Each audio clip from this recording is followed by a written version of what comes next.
Donald Trump será o último presidente pró-Israel dos Estados Unidos?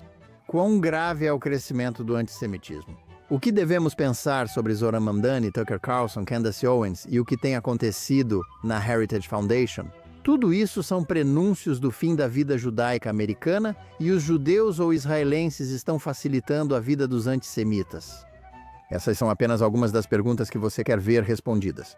A seguir, no Pense Duas Vezes, é hora dos espectadores me perguntarem praticamente qualquer coisa, e eu vou dar pelo menos algumas das respostas para vocês.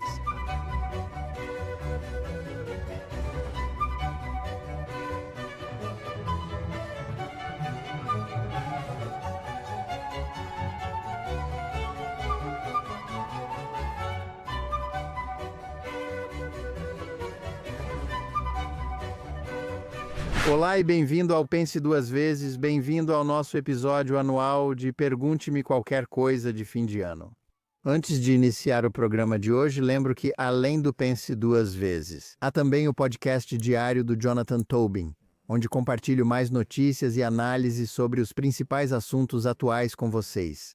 O programa Jonathan Tobin Daily está disponível no canal JNS em qualquer plataforma de podcasts.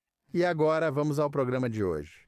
Antes de responder todas as perguntas, quero agradecer a todos que escreveram e a muitos de vocês que disseram coisas muito boas sobre o nosso programa e sobre a JNS em geral.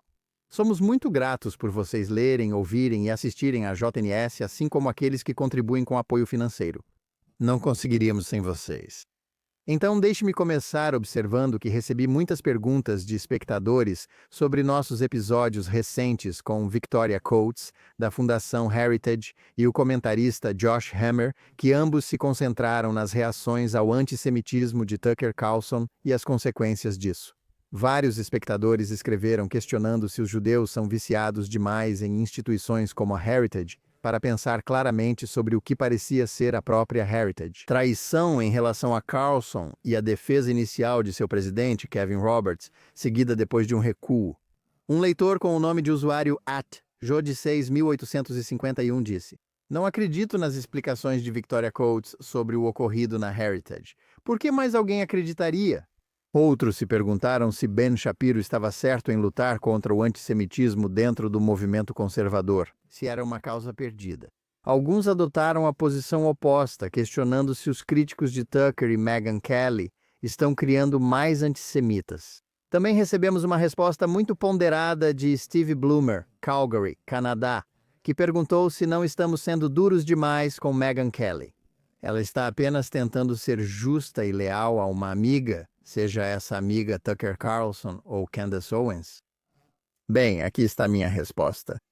Acho que preciso começar qualquer comentário sobre o que aconteceu nos últimos 2 meses, nas consequências que começaram com a apresentação de Tucker Carlson. Nick Fuentes, o líder dos Groypers, um lunático neonazista e antissemita em seu programa, e o fato de que, assim como em tentativas anteriores de Carlson de dar espaço ao antissemitismo. Notavelmente, 1 ano antes, quando ele recebeu o negacionista do Holocausto, Darryl Cooper, a quem proclamou como o melhor historiador contemporâneo, mas que na verdade não era um historiador. Mas acho que nunca fiquei tão chocado com nenhum acontecimento nas notícias quanto fiquei com o que aconteceu na Heritage. Pode parecer estranho, pois já ocorreram coisas piores no mundo, como as guerras de 7 de outubro e outros acontecimentos horríveis. 11 de setembro.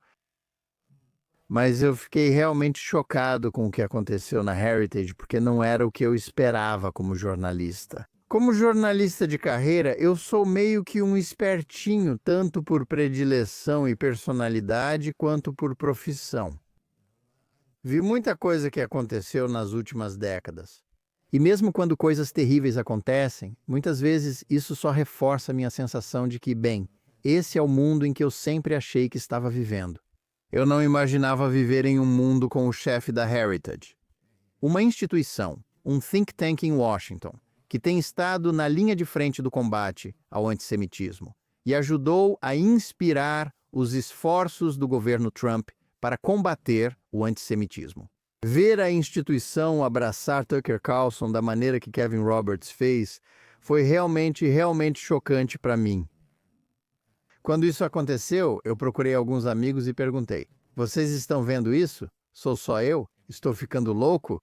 Então, isso foi algo muito, foi um acontecimento profundamente perturbador e tudo o que vem depois disso, eu acho, gira em torno da questão de como é que isso acontece? A janela de Overton do discurso aceitável foi movida a tal ponto que conservadores, assim como pessoas da esquerda, agora estão dizendo que tudo bem ser antissemita e eu não vou julgar isso, vou apoiar meus amigos. Sabe, Megyn Kelly? Alguém sabe, não é uma figura muito ideológica, certo?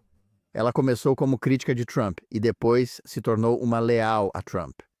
Ela meio que já esteve em todos os lugares, mas é uma pessoa bem do tipo jornalista tradicional. E você viu a reação dela a isso, que claramente parecia ser ela tentando sentir para onde o vento está soprando para ver o que está na moda. Como gerar cliques. É muito cínico, foi dizer que não vou traçar uma linha na areia. Quando se trata de antissemitismo, isso é algo sobre o qual temos que concordar em discordar. Essa também foi a mensagem de J.D. Vance no America Fest da Turning Point, Estados Unidos da América da semana passada. E isso foi, se você leu minha coluna sobre o assunto, também profundamente chocante e também profundamente preocupante. Está claro que precisamos entender que houve uma mudança genuína na direita. Essa questão é importante porque Tucker é importante. Volte um pouco. Nesse sentido, você sabe, ele não surgiu do nada.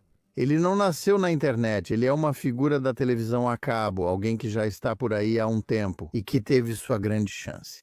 Em 2019, acredito eu, 2018 ou 2019, quando ele recebeu o horário de longa data de Bill O'Reilly às 8 horas na Fox News. E enquanto esteve lá, certamente em seus primeiros anos, e durante o verão do Black Lives Matter em 2020, ele se tornou meio que um tribuno do conservadorismo.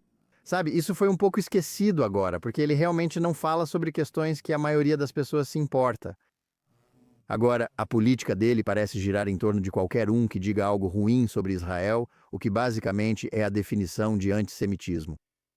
Mas ele foi. Quando digo tribuno, refiro-me ao da República Romana como o tribuno da plebe, falando contra os abusos das elites credenciadas que formaram o Partido Democrata e que criaram esse consenso racialista para impor o catecismo woke na América. Ele reagiu fortemente contra isso e se tornou muito popular por causa disso, e isso lhe deu muita credibilidade na direita. Junto com seus laços com pessoas como J.D. Vance, a quem ele promoveu incansavelmente durante sua campanha para o Senado em 2022 e, segundo relatos, ajudou a conseguir a indicação para vice-presidente em 2024 junto com Donald Trump Jr., outro amigo e parceiro de negócios de Tucker. Então ele é uma pessoa importante, e o fato de que ele abraçou o antissemitismo e que isso, por mais que tenha lhe rendido a desaprovação de pessoas como eu e outros, isso não lhe custou a legitimidade dentro da esfera conservadora, nem mesmo o acesso à família Trump. Então isso é algo muito sério, e a neutralidade em relação a isso, a neutralidade de Megyn Kelly também é importante. O fato de que ela, como algumas das pessoas que escreveram, diria que estamos culpando os judeus e pessoas como Ben Shapiro por se importarem com o antissemitismo é revoltante. Deixe-me apenas parar e reforçar um princípio aqui. O antissemitismo não é causado por nada que os judeus façam. Antissemitas sempre odiaram judeus por diversos motivos, por serem pobres, ricos, assimilados ou não assimilados. O antissemitismo sempre diz respeito aos antissemitas e à forma como eles usam essa questão para adquirir poder. E isso leva a outra pergunta que ouvi de vários espectadores e pessoas que comentaram em nossos episódios no YouTube. Por que eu não debato com antissemitas? Alguns antissemitas diziam: se você não debate conosco, não prova que não consegue nos derrotar, seus argumentos são inválidos. Não, não é esse o caso. Eu não debato com antissemitas neste programa ou em qualquer outro lugar.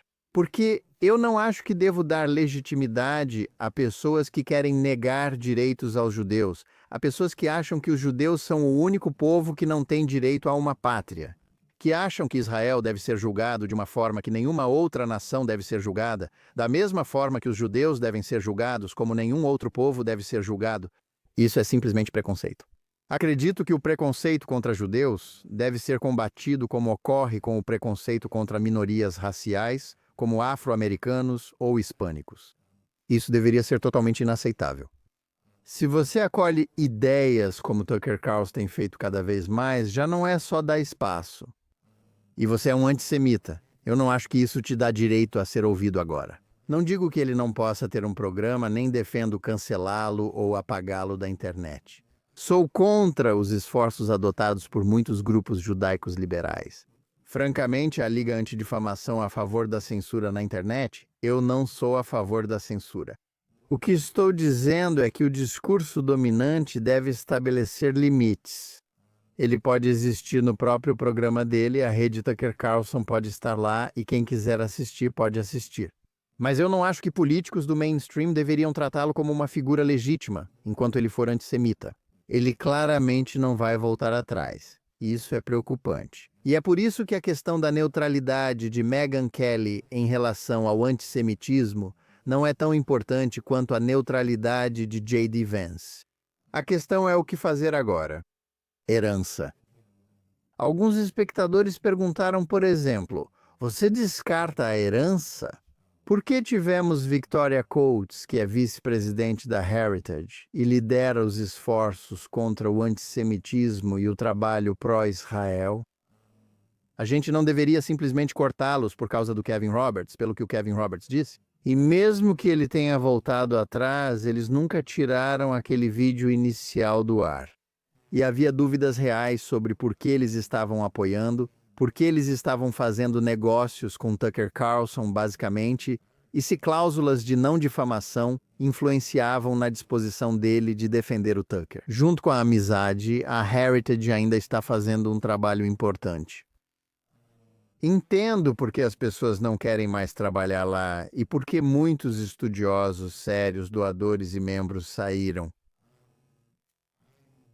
Eu escolhi trazê-la porque, em primeiro lugar, precisávamos fazer essas perguntas sobre isso, e Victoria fez o melhor que pôde para responder.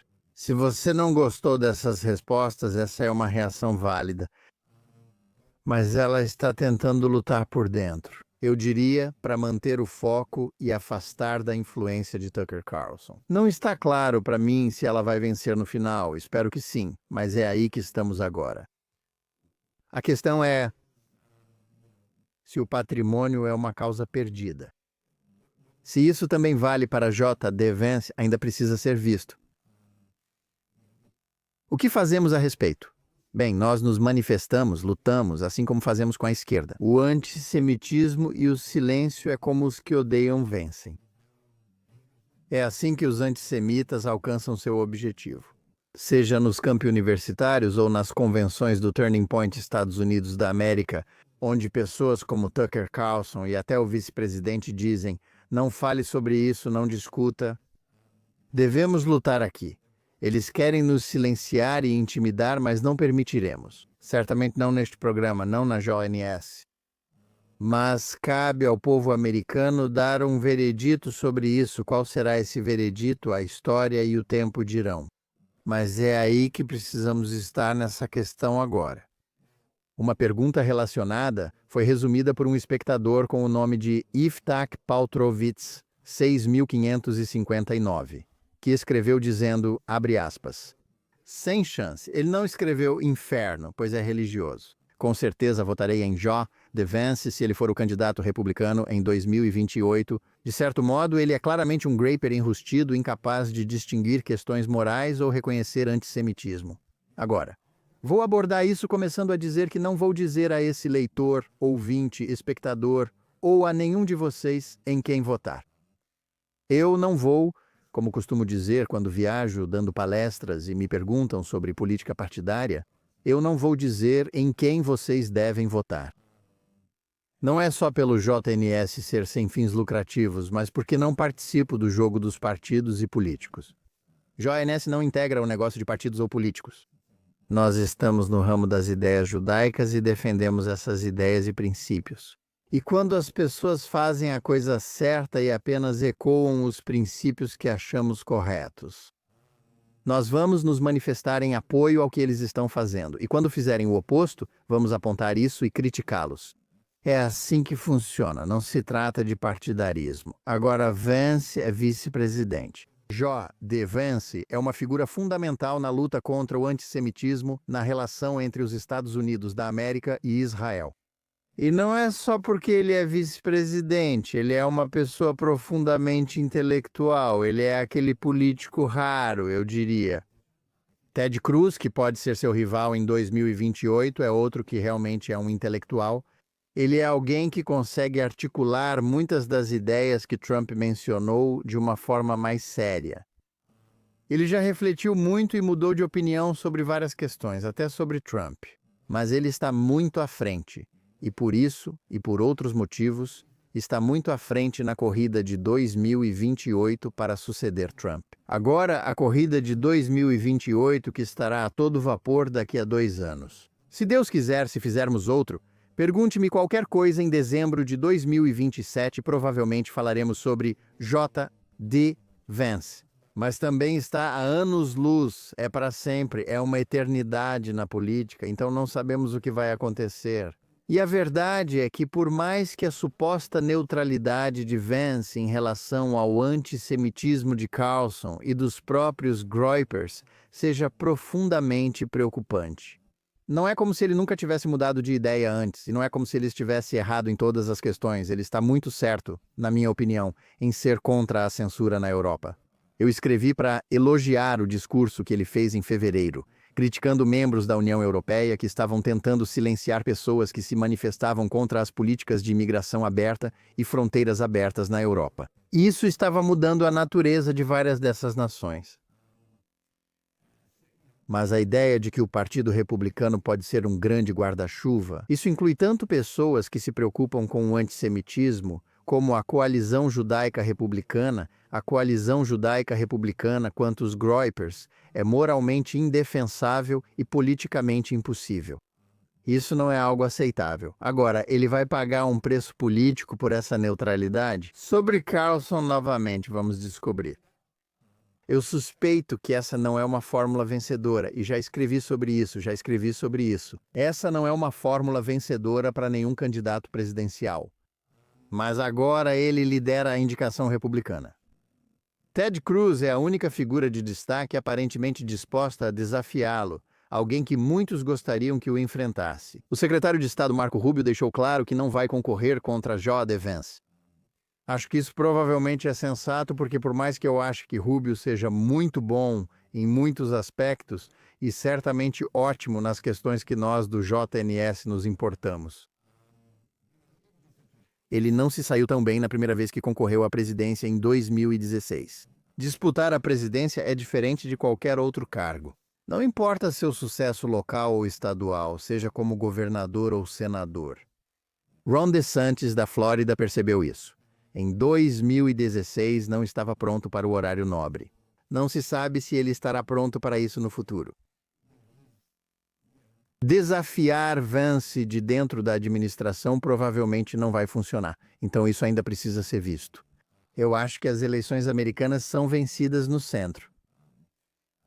As últimas eleições foram de base, com ambos os partidos focando na mobilização de seus eleitores.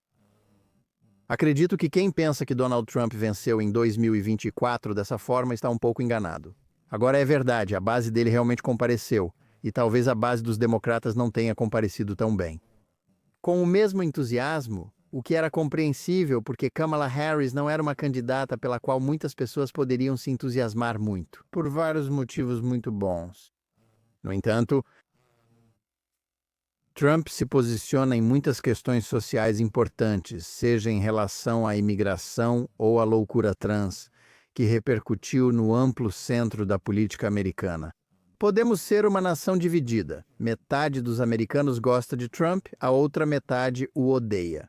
Mas as questões que o fizeram vencer eram centristas. Essas eram questões que, sabe, é meio parecido com algumas coisas que você sabe. A esquerda discorda do Trump, seja você sabe, atacando barcos de cartéis de drogas ou fechando as fronteiras contra imigrantes ilegais. Parece que eles estão tomando partido em uma questão que é 80-20, e eles estão ficando do lado dos 20 enquanto o Trump está do lado dos 80. Eu acho que por mais que o antissemitismo tenha, você sabe que a janela de Overton mudou em relação a isso. Mas ainda acho que o antissemitismo é uma questão 80-20, na qual a maioria dos americanos não está do lado dos antissemitas. Tucker Carlson pode receber muitos aplausos nas convenções da Turning Point USAI. Ele pode ser aplaudido novamente em uma convenção republicana, como foi no ano passado. Mas ele não pode te ajudar a ganhar uma eleição. E os democratas, a menos que indiquem alguém que seja tão antissemita quanto Tucker Carlson, o que eles podem muito bem fazer se conseguirem indicar um candidato centrista, ou pelo menos alguém que consiga fingir ser centrista, como Gavin Newsom ou talvez até Josh Shapiro, embora eu não apostasse nas posições de Shapiro. Eles vão amarrar Carlson ao pescoço de D. Vance, e isso não vai ser um tema vencedor para ele agora. Em seguida, também recebemos muitas respostas e perguntas sobre Zoran Mamdani, sobre o que esperar dele enquanto ele assume Nova York esta semana. Ele toma posse no dia de Ano Novo. O histórico antisionista e antissemita de Zoran Mamdani, desde já, não é um detalhe secundário em sua carreira ou eleição, mas parte de seus princípios centrais. Agora, como devemos reagir a isso? Isso resume cerca de 1 ou 2 dúzias de perguntas que recebi na última semana. Bem, se não for 1933, a cidade de Nova York depois do Ano Novo não será como Berlim em 1933. Eles não vão sair prendendo judeus. Não é a mesma coisa. Complacência ou racionalização da postura dele não é aceitável. E, nesse sentido, a leitora Lucy Ramsey perguntou: o que acontece se os judeus não se levantarem em massa contra o aumento do antissemitismo? Como podemos evitar outra catástrofe? Agora? Acho que precisamos definir o que queremos dizer com catástrofe. Isso não é o prenúncio de um holocausto americano. Nova York, como acabei de dizer, não vai se tornar uma zona proibida para judeus. Já há judeus demais lá. Alguns sabem que seja 30 ou outro número votaram no Mamdani. Acredito que muitos fizeram isso só por votar no candidato democrata. Isso é verdade em Nova York e na maior parte do país. No Sul, eles diziam que os democratas eram chamados de cachorro vermelho, pois as pessoas votariam neles mesmo sendo um cachorro vermelho. Bem, acho que há muitos judeus em Nova York que se encaixam nisso também. Alguns estão em Nova York, sejam eles meio que membros ou cidadãos da República Popular do Upper West Side. Alguns são antisionistas, outros de extrema esquerda. Não há dúvida quanto a isso, mas acho que não devemos nos distrair pelo fato de que alguns judeus votaram nele. A grande maioria dos judeus não votou, mesmo que a grande maioria dos judeus neste país, e especialmente na cidade de Nova York, sejam democratas. A história não rima nem se repete. Estamos presenciando uma mudança histórica contra os judeus e a inédita normalização do antissemitismo na história americana moderna. E esse é o ponto que precisamos enfatizar. Acho que nossa reação a isso deve ser que os judeus precisam começar a protestar. Quando o presidente Trump foi eleito pela primeira vez, os democratas, em sua maioria, reagiram não sendo uma oposição leal, mas sim uma resistência. E isso se manifestou, você sabe, de várias formas diferentes, algumas totalmente legítimas, como protestos, e outras nem tanto. Como, por exemplo, promover a farsa da colisão russa e o impeachment falso por causa da ligação dele com o presidente da Ucrânia. Parte disso se transformou em guerra jurídica, mas eu não sou a favor de guerra jurídica contra ninguém, nem mesmo contra Zoran Mamdani. Mas o que não é, sabe, o que não é legítimo é tratar alguém que é abertamente antissemita como apenas mais um político. Atualmente, líderes judeus podem achar necessário cooperar com o governo por questões administrativas ou de segurança. E eu entendi isso. Mas eu acho muito importante que os judeus estejam dispostos a se manifestar e lutar contra o Imandani. Resistam a qualquer normalização do antisionismo e do antissemitismo dele enquanto ele coloca isso em prática. Eu acho que ter um socialista, ele não é a primeira pessoa de extrema esquerda a ser prefeito de Nova York. Bill de Blasio, que foi prefeito de 2013 a 2021, também era bastante de esquerda. Acho que Mamdani eleva isso a outro nível e que suas políticas serão desastrosas para todos os nova-iorquinos. Socialismo e comunismo nunca funcionaram e não vão funcionar. Mas na medida em que isso legitima políticas, isso cria não apenas um ambiente hostil, como diríamos nas relações humanas, mas coloca isso em ação. Seja o boicote, desinvestimento e sanções que ele claramente apoia. Políticas discriminatórias contra israelenses e empresas ou instituições israelenses que têm ligação com Israel. Os judeus têm que sair, têm que ir para as ruas. Eles não podem tratar isso como algo comum ou apenas um acordo em que se aceita discordar. Como eu disse, sabe, quando se trata, assim como ao debater com antissemitas, você não pode legitimar isso. Isso não funciona. E se você fizer isso, só os fortalece, não adianta. Você não vai convencê-los do contrário, apenas fortalecê-los. E eu acho que essa é a resposta adequada. Conforme surgirem questões, veremos como isso funciona. Mas esse é o princípio importante. E eu certamente incentivaria os líderes judeus tradicionais, as organizações tradicionais, que em grande parte falharam com a comunidade nos últimos anos, à medida que começaram a se ver basicamente como organizações liberais partidárias. A Liga Antidifamação, foi a principal responsável por isso, porque ao contrário de muitas organizações judaicas que são basicamente obsoletas, criadas para lidar com problemas de 120 anos atrás que não existem mais, a Liga Antidifamação ainda tem um trabalho. E nos últimos anos não fazia isso direito ou nem fazia. Fico um pouco animado com a forma como eles reagiram à Mamãe Dani, criando o Mom Dani Watch, pelo qual foram amplamente criticados por outros esquerdistas e liberais. Vamos torcer para que eles mantenham isso, vamos cobrá-los por isso agora. Depois, relacionado a isso, Missy Rich perguntou sobre os protestos contra Israel após 7 de outubro.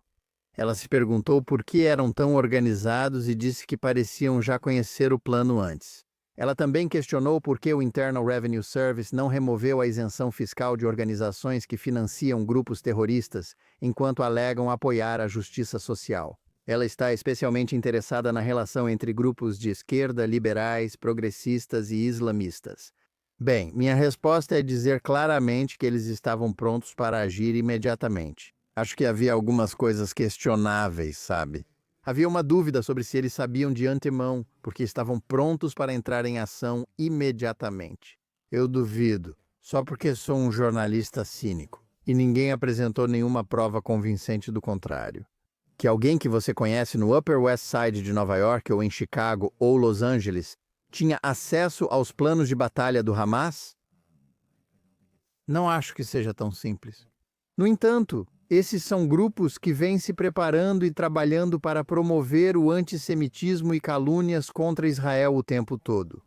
Eles reagiram da mesma forma após combates anteriores em Gaza, após ataques terroristas anteriores contra Israel, então talvez estivessem mais preparados agora.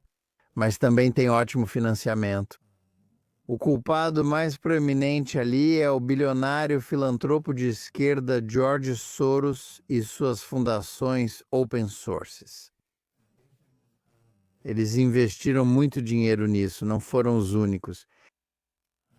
E eu acho que o fato de eles terem ligações com alguns desses grupos extremistas antissemitas, não é realmente questionável. Acho que vale a pena investigar se alguns desses grupos realmente têm ligações ativas com grupos terroristas e seus apologistas. A Irmandade Muçulmana é uma organização muito amorfa, por isso os Estados Unidos têm dificuldade em designá-la como uma organização terrorista. Espero que isso aconteça. Está sendo considerado pelo governo Trump mesmo que alguns de seus amigos no Catar estejam resistindo fortemente a isso. Mas acho que esse é um ponto justo agora. Mais importante ainda é a ideia da aliança vermelho-verde entre marxistas e islamistas. É muito importante, mas não recebe atenção. A conexão entre vários grupos aparentemente completamente díspares. Marxistas que são muito de esquerda e tudo mais, em questões sociais, e islamistas que odeiam gays e não acreditam em direitos para as mulheres, como podem fazer causa comum. Como basicamente marxistas, pessoas de esquerda, ativistas dos direitos trans, podem fazer causa comum com islamistas. Bem, o antissemitismo é o grande denominador comum, sempre foi, entre grupos díspares e a conexão entre eles. E agora, como vimos nos últimos meses, com toda essa história de Tucker Carlson, Groyper, Nick Fuentes, é a política da ferradura. Os dois extremos do espectro político sempre têm muito mais em comum do que você imagina. Com certeza tem mais em comum entre si do que com os centristas, com quem supostamente se alinham. E a causa que eles têm em comum é o antissemitismo. Isso já é mais do que suficiente para sustentar essa relação e precisamos denunciá-la. É o que temos feito. E acho que nunca é demais ressaltar que isso está se transformando. Está mudando. Não são só as duas pontas da ferradura, está se inclinando ao centro, por isso voltamos. J.D. Vance e Tucker Carlson.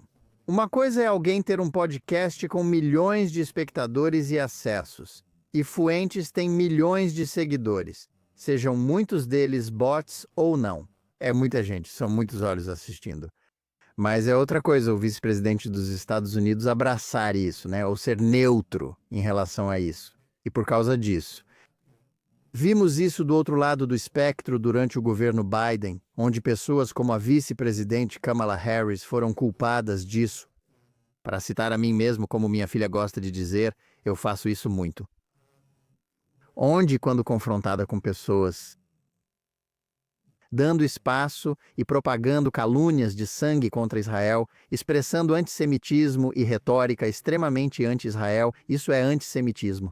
A reação dela?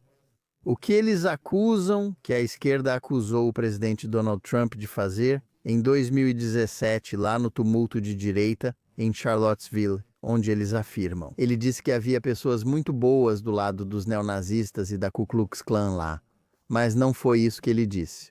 Ele estava se referindo ao debate sobre se deveriam remover as estátuas confederadas. Mas isso não importa. As pessoas repetem essa mentira sobre ele o tempo todo. Mas, na verdade, quando Kamala Harris foi confrontada com a questão de tipo, sabe, o que você acha sobre isso? Quando alguém te fez uma pergunta expressando antissemitismo, ela basicamente disse, essas pessoas são muito boas e não vou julgá-las. Joe Biden, que sempre gostava de dizer que era sionista, basicamente fez a mesma coisa porque tinha medo da esquerda política. Bem, agora é isso que J.D. Vance está fazendo na direita, e não é mais aceitável quando ele faz isso do que quando Kamala Harris fez. De fato, Kamala Harris, você sabe, os dois podem se enfrentar novamente em 2028, vamos ver, mas não deve haver tolerância para pessoas que toleram o antissemitismo. Essa é a linha que devemos traçar na areia. E não deve ser uma linha traçada apenas por conservadores, sionistas, deve ser traçada por liberais, por todos. Qualquer pessoa decente deve tratar isso como uma anátema. E se você não fizer isso, bem, você não está apenas errado. Você não está apenas do lado errado da história, você está do lado errado de uma posição profundamente moral. Essa é, francamente, uma das mais importantes, se não a mais importante, questões do nosso tempo agora. Próxima pergunta. Recebemos algumas perguntas sobre o presidente Trump. Ken Morit, 5.828, perguntou se Trump será o último presidente pró-Israel, considerando as posições do vice-presidente J.D. Vance. E o que está acontecendo à esquerda com os democratas? A leitora Lynn Lecter perguntou, onde, pelo amor de Deus, estaríamos sem Trump? É uma ótima pergunta. Ele será o último presidente pró-Israel?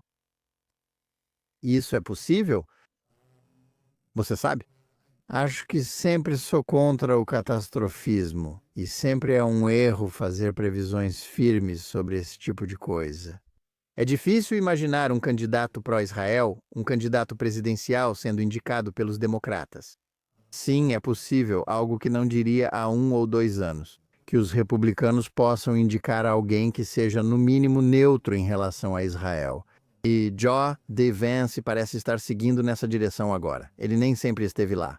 No ano passado, ele fez um discurso no Instituto Quincy anti-Israel, no qual elogiou Israel como o aliado ideal dos Estados Unidos dentro da política America First. Mas ele não parece estar dizendo isso mais. Mas a verdade é que a maioria do Partido Republicano e do Grand Old Party ainda é pró-Israel.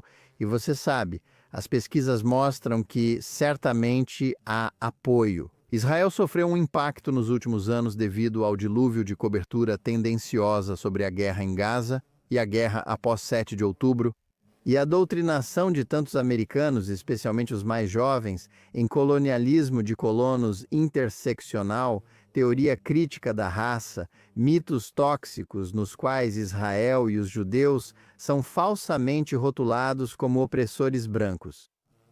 Mas ainda assim há uma forte pluralidade, se não maioria, neste país.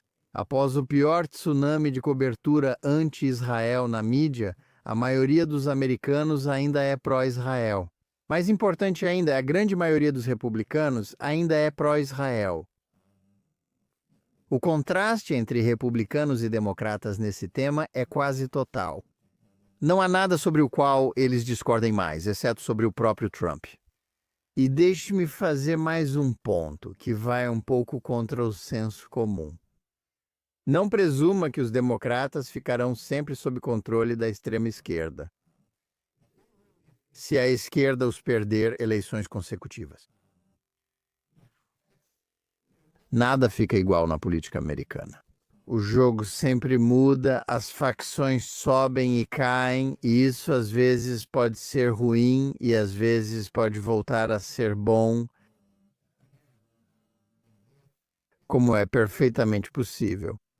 A ala anti-Israel e antissemita de Bernie Sanders, se preferir, do Partido Democrata, vence a indicação de 2028, seja alguém como Alexandria Ocasio-Cortez. Alexandria Ocasio-Cortez, não acho que isso seja impossível.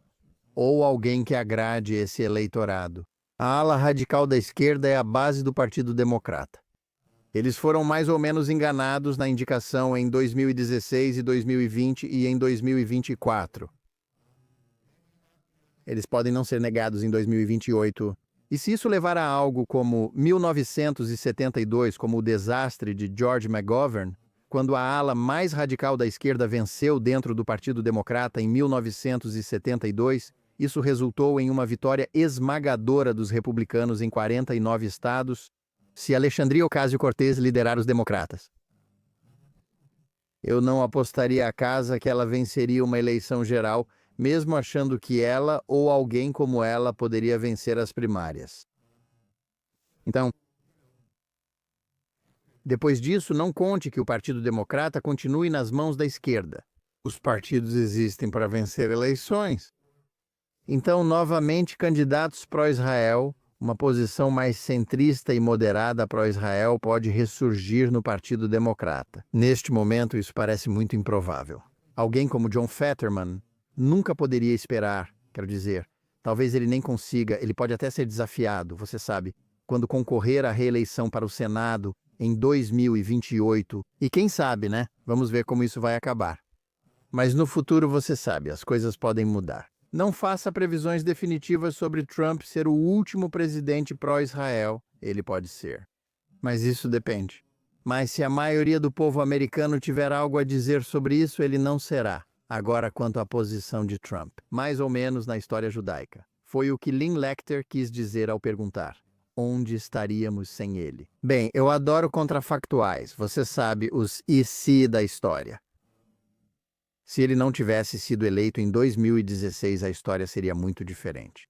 Não existiriam os acordos de Abraão. Sabe, a embaixada dos Estados Unidos da América provavelmente ainda estaria em Tel Aviv e não em Jerusalém. Para os Estados Unidos, as colinas de Golã continuam sendo parte da Síria Isso teria tido efeitos incalculáveis sobre a disposição do Hamas em fazer guerra. Sinceramente, se ele tivesse vencido em 2020, isso mudaria, mas não aconteceu. Isso gera um conjunto diferente de contrafactuais. Uma guerra do Hamas e, no segundo mandato, o Irã, o acordo de cessar-fogo com reféns.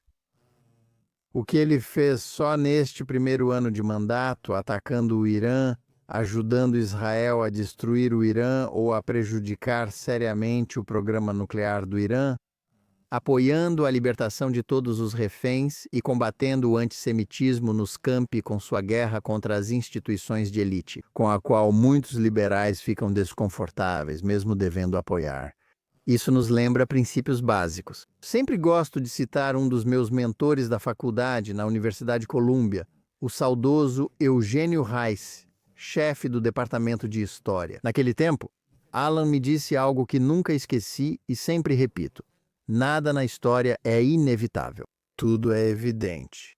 A vitória de Trump em 2016 e novamente em 2024 mudou o mundo. Isso mudou a relação do mundo judaico entre Estados Unidos da América e Israel. Está muito mais forte por causa dele. Isso vai durar?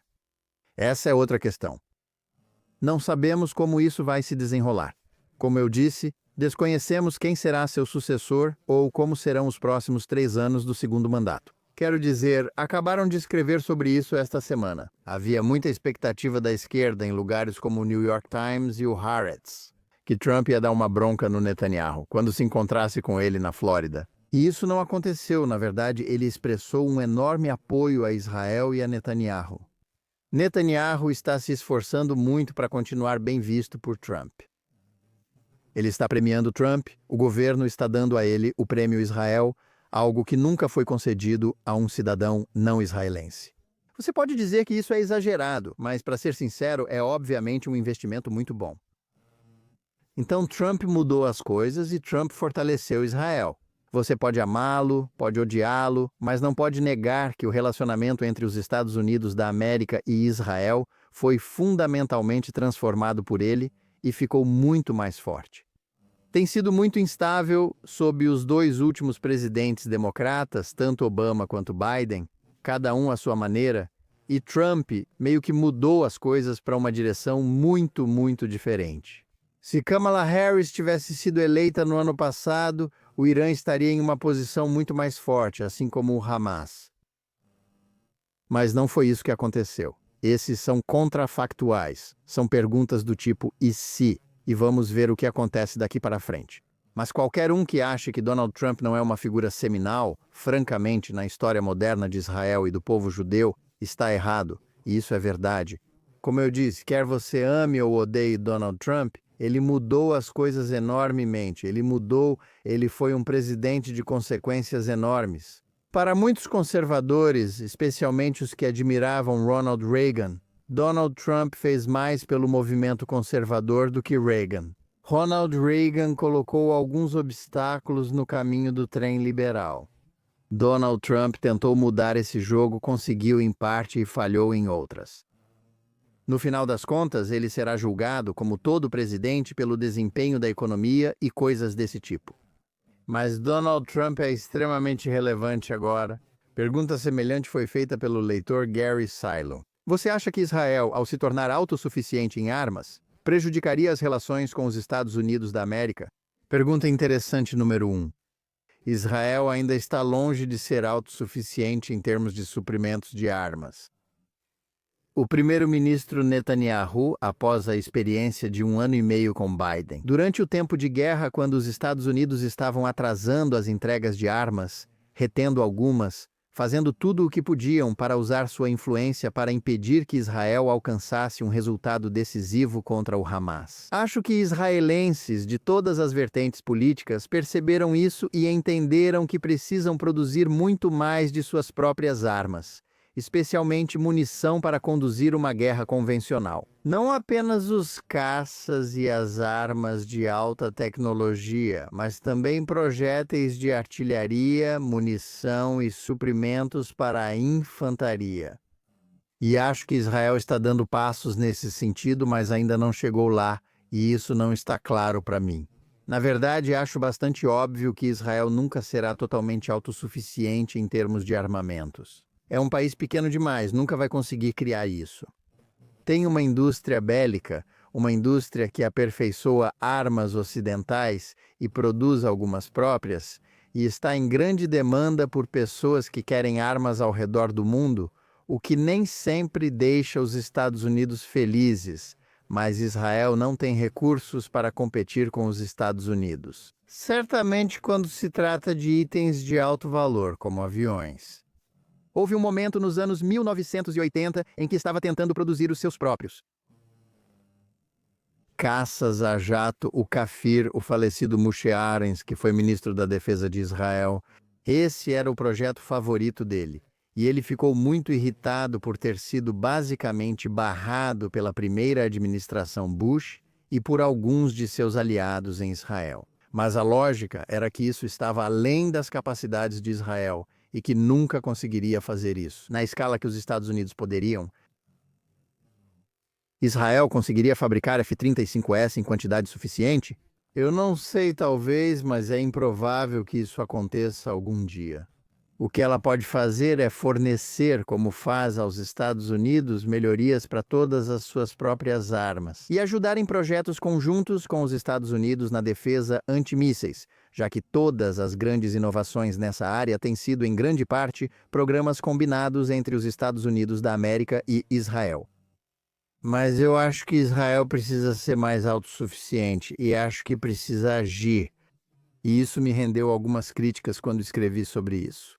Acho que deveria caminhar para se livrar do orçamento de ajuda militar dos Estados Unidos. Agora, outros países recebem muita ajuda dos Estados Unidos da América e isso não entra como ajuda externa. A defesa da Europa tem sido subsidiada pelos Estados Unidos na forma de alocações da OTAN que superam em muito essas. De tudo o que Israel recebeu nos últimos 60 anos ou mais, a Europa recebeu muito mais. É chamado de algo diferente, e é verdade que a ajuda para Israel é quase toda gasta nos Estados Unidos. É tanto um programa de ajuda para os fabricantes de armas dos Estados Unidos da América, quanto para Israel, e ainda assim, simplesmente pega mal. Israel não é mais um país pobre. Não é tão rico quanto os Estados Unidos, mas tem uma economia startup de primeiro mundo. Acho que seria muito melhor sem esse pacote de ajuda. O primeiro-ministro Netanyahu, que corretamente tomou a iniciativa de acabar com a ajuda econômica nos anos 90, algo que Israel certamente não precisa mais e não recebe há décadas. Acho que o pacote de ajuda militar dos Estados Unidos da América também deveria estar na lista de extinção. Seria melhor para Israel e ajudaria a vender o apoio ao país nos Estados Unidos. Mas voltando à pergunta de Gary Silo, uma Israel mais autossuficiente teria necessariamente relações piores com os Estados Unidos? Eu diria que não. As relações próximas de Israel com os Estados Unidos. Seu status como aliado estratégico não remonta a 1948, mas sim a 1967. Antes da Guerra dos Seis Dias, que Israel venceu e se tornou muito mais forte, ganhando profundidade estratégica, parte da qual já não está mais em Israel, como é o caso do Sinai. Mas foi a demonstração de Israel de que era uma potência por si só que fez os Estados Unidos se interessarem mais em tornar Israel um aliado do que um incômodo. Apesar de Truman reconhecer Israel, ele não autorizou ajuda ao país, nem durante a Guerra de 1948. O governo Eisenhower não era muito amigável com Israel. Kennedy foi o primeiro presidente a vender algumas armas, basicamente algumas armas defensivas para Israel, mas em uma escala muito pequena. Nem mesmo nos primeiros anos como presidente, Lyndon Johnson fez isso. Os verdadeiros pacotes de ajuda e a ideia de tratar Israel como um aliado e não apenas como um país da região. A irritação veio depois que Israel mostrou que podia se sustentar sozinho e se defender. Isso é parte do que J.D. Vance disse naquele discurso pró-Israel que mencionei no ano passado. Quanto mais forte for Israel, melhor aliado será para os Estados Unidos. Quanto mais respeitado for, mais forte será a aliança. A fraqueza e a percepção de fraqueza, especialmente mesmo depois de 7 de outubro, a ideia de que Israel dependia dos Estados Unidos da América para seguir na guerra contra o Hamas, prejudicou a aliança. Então, quanto mais eu acredito, quanto mais autossuficiente Israel for, mais saudável será a relação entre os Estados Unidos da América e Israel. Próximo. O telespectador Paul Pesach Nissenbaum escreveu perguntando: por que ninguém responsabilizou o Egito por décadas permitindo a passagem de armas e materiais para Gaza? Bem, essa é uma pergunta bastante justa. Essencialmente, o que ele está perguntando é: o que é o Egito? No que diz respeito a Israel, é um frenemy, uma mistura de amigo e inimigo, um aliado ou é um adversário? Ou seria a combinação dos três? Bem, eu acho que obviamente é uma combinação dos três. Certamente entre os dois governos, especialmente desde que o general Sisi derrubou a Irmandade Muçulmana há mais de uma década. Ele vê Israel como um amigo estratégico, um aliado de várias formas contra o que se tornou um inimigo da Irmandade Muçulmana e seu desdobramento, o Hamas. Mas também é um país profundamente antissemita, cujo povo é extremamente hostil a Israel. Durante décadas após o Tratado de Paz assinado com Israel em 1979 sob Mubarak, falamos de uma paz fria com o Egito. Bem, não está muito mais quente agora, está? Ele se beneficia jogando dos dois lados. Frequentemente se opõe a Israel em fóruns internacionais e, para ser sincero, também tem tanto medo dos palestinos e do Hamas quanto Israel, talvez até mais. É por isso que não deixou entrar nenhum refugiado da guerra em Gaza. Eles fecharam completamente aquela fronteira, claramente, mas permitem o comércio, sempre permitiram o comércio. Porque o Egito é um país muito corrupto, uma ditadura militar e profundamente corrupta, e quer agradar a maioria antissemita e anti-Israel de sua população. É terrível, mas eu diria que é claramente mais um amigo-inimigo e um aliado tácito do que um inimigo. Leitor. Nissenbaum também perguntou: e se Israel estender sua soberania para a Judéia e Samaria, qual será o status dos 2 milhões de árabes que vivem lá? Bem, não está claro para mim que isso vai acontecer. E, se isso acontecesse, estender a lei israelense, que é o que a anexação realmente seria, provavelmente significaria apenas estender a lei israelense. Para onde os judeus vivem? Área C, onde basicamente onde todos os judeus vivem. Isso certamente aumentaria os direitos dos judeus que já vivem lá sob a lei israelense e votam nas eleições israelenses. Mas isso tornaria mais difícil para os palestinos, de certa forma, minarem os direitos dos judeus que vivem nessas áreas. Isso não é prioridade para o primeiro-ministro Netanyahu, mas é para muitos israelenses. Com certeza para quem vive na Judéia e Samaria, centenas de milhares e seus simpatizantes.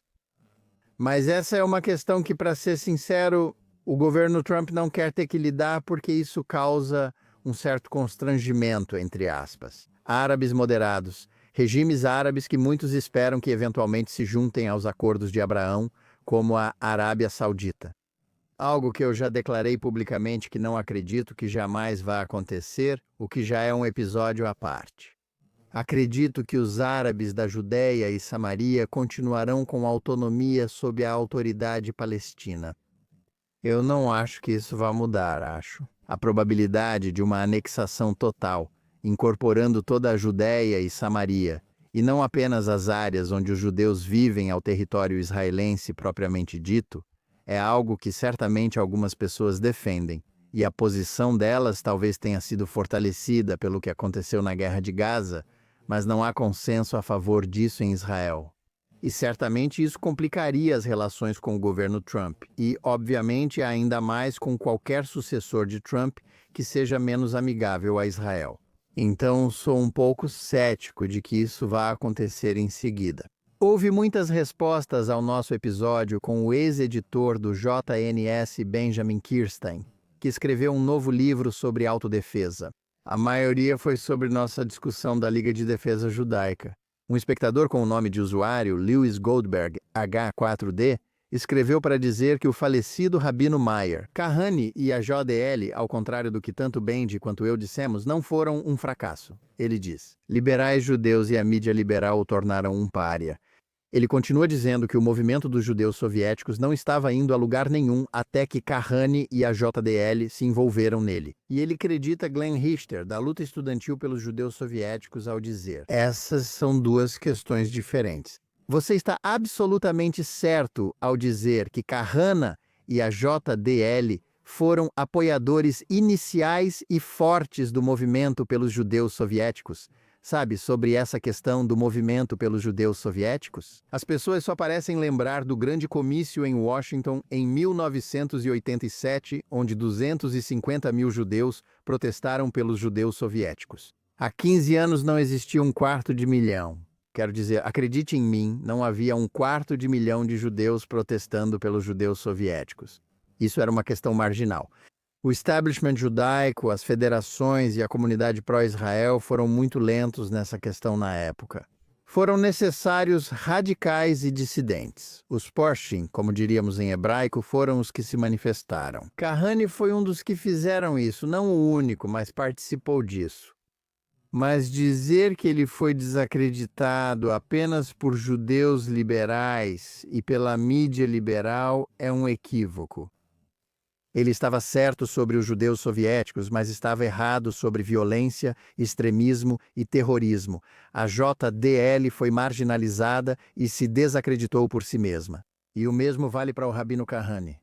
O seu apoio à violência contra o que considerava alvos russos, como quando bombardearam o escritório de empresário Soujurak, que trazia artistas clássicos soviéticos, e acabaram matando uma de suas secretárias, coisas desse tipo. Isso foi o que acabou com o JBL, não suas opiniões sobre a defesa judaica ou as ideias de Kahane sobre expulsar todos os árabes de Israel. Essa posição não era popular em Israel nem nos Estados Unidos. Muita gente gosta de dizer que ele estava certo sobre tudo, mas ele não estava certo sobre tudo. No final das contas, às vezes o estilo se torna substância sobre as pessoas, e vou receber muita resistência por dizer isso. Mas a disposição de Kahane, basicamente de entrar em guerra contra todos que discordavam dele em qualquer questão, mesmo que fosse mínima, acabou isolando-o e tornando impossível que ele conseguisse mais do que um apoio marginal. E a JDL, ao abraçar o terrorismo, deixando de ser puramente um grupo ativista, ou mesmo um grupo de autodefesa judaica, mas passando a se envolver com a violência. Isso era algo que eles não poderiam sobreviver, então a ideia deles também não deveria sobreviver.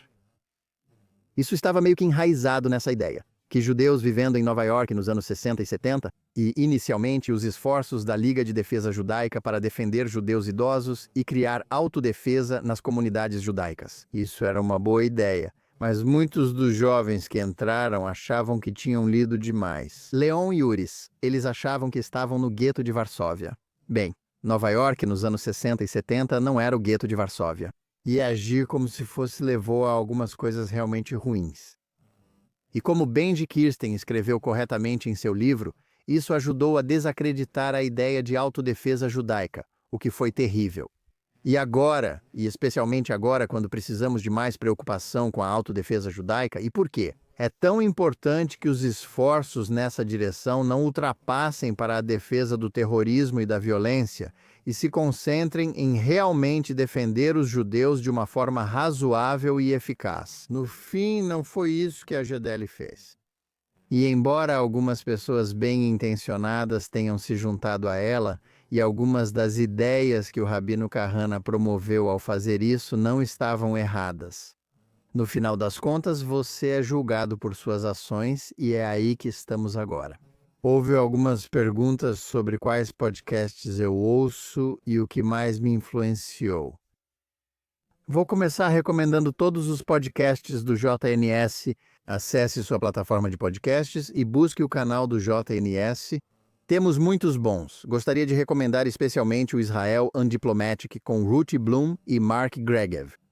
Você sabe, essa é realmente uma ótima maneira de se manter informado sobre o que está acontecendo em Israel e sobre as questões importantes. E olha, você nunca deveria passar uma semana sem ouvir o que a Ruth diz e o Mark também. Agora, quanto ao que eu ouço atualmente como parte do meu trabalho, eu me mantenho informado sobre o que está sendo dito e escrito, em geral sobre os assuntos que relatamos e escrevemos. No JNS, leio e folheio vários jornais e revistas diariamente. Especialmente quando começamos os podcasts, eu estava me esforçando mais para ver o que muitas outras pessoas fazem nesse gênero. Eu acabo fazendo menos isso agora, simplesmente porque estou meio que vivendo isso e fazendo por conta própria. Em relação a quais podcasts eu realmente escuto, eu gosto, só uma recomendação. Podcast The Rest of History, apresentado pelos historiadores britânicos Tom Holland e Dominic Stanborn. Eles são bem informados, engraçados ao falar de história e sempre dão ótimas recomendações de leitura. E no meu tempo livre, minha formação acadêmica foi em história. Eu leio não jornalismo, mas história. Leio muita história e recomendo que leia os livros que eles mencionam. Além de assistir ou ouvir eles falando desses livros, às vezes também discordo deles. Na verdade, eu até mencionei Tom Holland e o critiquei em um episódio recente do Pense Duas Vezes. Quando tivemos o grande historiador Barry Strauss no programa, eu critiquei a decisão que ele tomou em seus escritos. Mas esse é um podcast muito bom que eu gosto. Como disse a eles, não costumo assistir muitos deles nas notícias porque é isso que faço. E para ser honesto, os podcasts que eu provavelmente ouço com mais frequência são aqueles sobre temas que não têm relação com o meu trabalho, mas refletem meus interesses fora do trabalho, que é como esportes.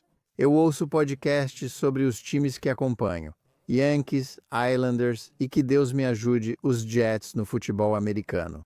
Na verdade, aceitaria uma recomendação de podcast de ópera, pois adoro ópera e música clássica. Talvez na minha próxima vida, quando eu tiver mais tempo, eu mesmo faça um. Quanto às influências, essa foi uma pergunta que também fizeram no ano passado, quando fizemos esse programa. Não sei se respondi completamente, mas fui apresentado ao mundo das ideias ainda menino, de verdade. Assistindo William F. Buckley, fundador do conservadorismo moderno, na televisão e seu famoso programa Firing Line, o original dos debates. Buckley teve uma influência profunda no meu amor pelas ideias, pelo mundo, pelo amor à música, porque isso era algo que ele também promovia no programa.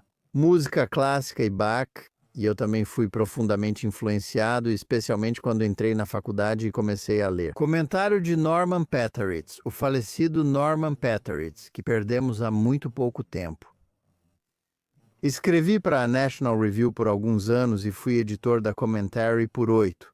Mas a Commentary eu acho para mim e para muitas outras pessoas da minha geração e também das gerações seguintes, não era apenas o padrão ouro. Ao pensar sobre o mundo judaico, ideias seculares, livros e política externa, realmente ajudou a moldar nossas mentes. E assim Norman, que foi um grande homem, um grande pensador, realmente uma figura seminal na história americana e judaica moderna. Sentimos falta dele, e ele teve um papel importante na formação da minha visão de mundo. Também devo reconhecer minha falecida mãe, que seja uma memória abençoada. Friedrich Drachtoben, leitor ávido, me levava semanalmente à biblioteca para pegar novos livros. Ela era uma estudante brilhante, nunca deixou de ser. Infelizmente, devido à época em que cresceu, ela não pôde seguir adiante ou cursar faculdade. Mas ela me incutiu o amor pela leitura. O cenário aqui onde eu moro são estantes de livros. Mas uma pequena parte da minha biblioteca, como minha filha gosta de dizer, eu moro, sabe, em uma biblioteca com alguns móveis espalhados. Mas também minha mãe é em grande parte responsável por essa carreira maluca de jornalismo, apesar de não ser o que ela queria para mim. Porque, e essa é uma história que eu não sei se já compartilhei publicamente antes, mas quando eu tinha 6 ou 7 anos, meu desenho animado favorito passava exatamente no mesmo horário. Isso foi na época em que só tínhamos uma televisão em casa e só havia alguns canais na televisão, na época da Idade do Gelo. E eu queria assistir ao desenho animado, mas ele passava no mesmo horário do noticiário da noite. E depois de tolerar isso por um tempo, minha mãe disse: Não, não vamos mais assistir desenhos animados, vamos assistir ao noticiário. E ela me sentou e nós assistimos ao noticiário juntos, e eu fiquei vidrado assistindo. Desde então, venho assistindo ao noticiário, virei um viciado em notícias desde então, alguém que se importa com essas ideias. E embora, como eu disse, não seja exatamente o que ela queria para mim. No que diz respeito à minha vida profissional, foi isso que acabou me levando à carreira de jornalista. Poderíamos continuar, mas esse é todo o tempo disponível. Então quero agradecer novamente a todos que enviaram perguntas, seja por e-mail, pelo YouTube ou pelas redes sociais. E obrigado a todos da nossa audiência. Por favor, lembrem-se de acompanhar diariamente a edição diária de Jonathan Tobin, que você pode ouvir em qualquer plataforma de podcast, não importa onde esteja nos ouvindo. Se estiver assistindo ao vivo no Facebook, X ou YouTube do JNS, curta e inscreva-se no canal. Ative o sino para receber notificações e nos avalie positivamente. Escreva para nós em Think Twice, no jns.org, contando onde acompanha o programa e sua opinião. Desejo a todos os nossos leitores, ouvintes e espectadores um 2026 feliz, saudável e pacífico. E lembre-se, continue lendo e pensando por si mesmo.